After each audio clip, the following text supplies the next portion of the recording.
I just started my own wave. I just phoned in my local MP, my federal representative, and asked them if they know anything that's going on with Egypt.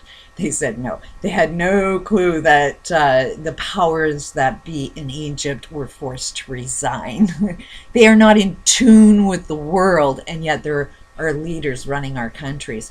So I made my phone call and I let them know that this wave that went on in Europe, it's global and it's coming to a town near us. And if you people don't want to change, then you're going to be next. You're going to be forced to resign. And they've totally ignored every one of my complaints for, well, over 10 years now. And change needs to happen. I am on a disability. There's a cause to why I'm on this friggin' system. There's no need for me to be on this system, but we think laws are made to be broken. And it is our federal representatives that want to ensure laws are broken so that people suffer.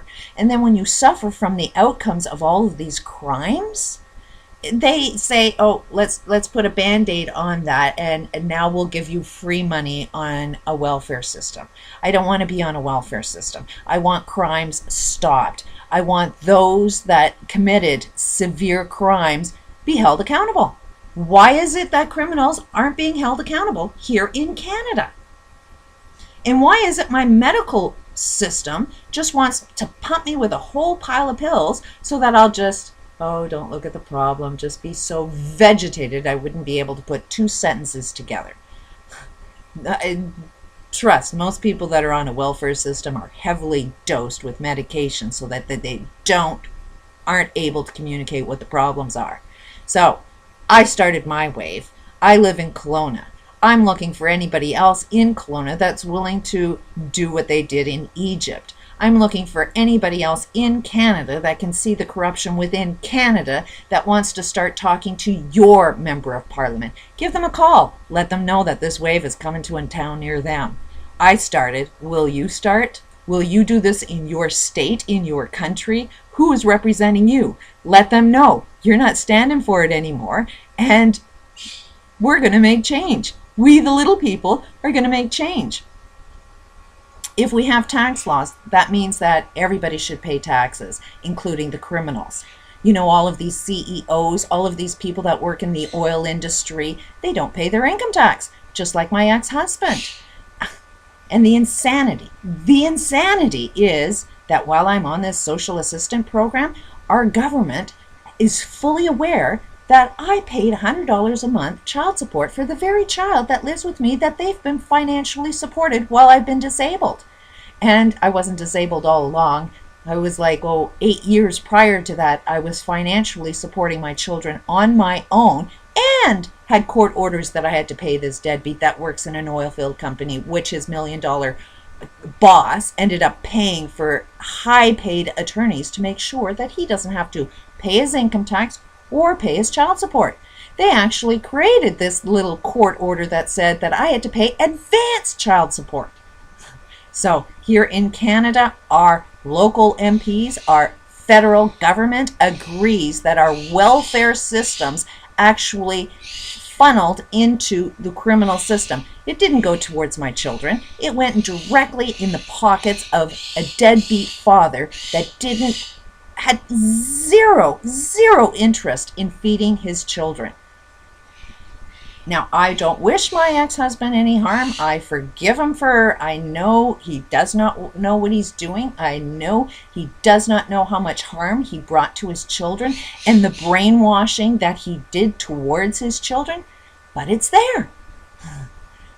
And why? What was the cause of that? Because he didn't get any love from his own family. His own family has that greed mentality, and as long as he wasn't when he was caring for his family, he was rejected. As soon as he decided to reject his family, cause them as much harm so that the money was in his own pocket, all of a sudden family supported him. This is just a man that wanted to be accepted by his own parents, but would never ever get it until he started mirroring his own father. His own father wouldn't feed his kids. So as soon as he started behaving like his father, All of a sudden, his father showed him the love that he was missing. But in the meantime, he's destroying his own kids. And his own kids won't get the love that they're missing from their father until they start marrying him, which is happening. So I've made my phone calls. I think this is dead wrong. If we have laws, don't you think we should follow them? Or are we just the little people need to follow these laws while the people in power with money don't have to follow any laws? I know for a fact my ex didn't have to pay his income tax. Why do I have to pay income tax if he doesn't have to pay income tax? I think that law should be fair for everybody. I think if you go into court and you lie and it's called perjury and fraud and obstruction of justice, you should be held accountable for those crimes that you commit. But here in Canada, those are not crimes. Those are the norm. That's what you expect when you go into court. The courts, all of the judges, everything, they all anticipate that you're going to lie. It's the only way you're going to win is if you lie. But if you actually tell the truth and you trust in that justice system, you will lose all the time. That justice system needs to go. And so does our economic systems that are financially supporting everything that's wrong. Will you join the wave? Will you phone your representatives and let them know that the wave is coming near you? I don't want to be the only one. We need more people. This will only work if we all unite. I don't want my problem solved. I want everybody's problem solved. This is a well-oiled machine for it to work this well. So it's happening to you. You just may not even know it. But stand up, speak out, unite. Peace out.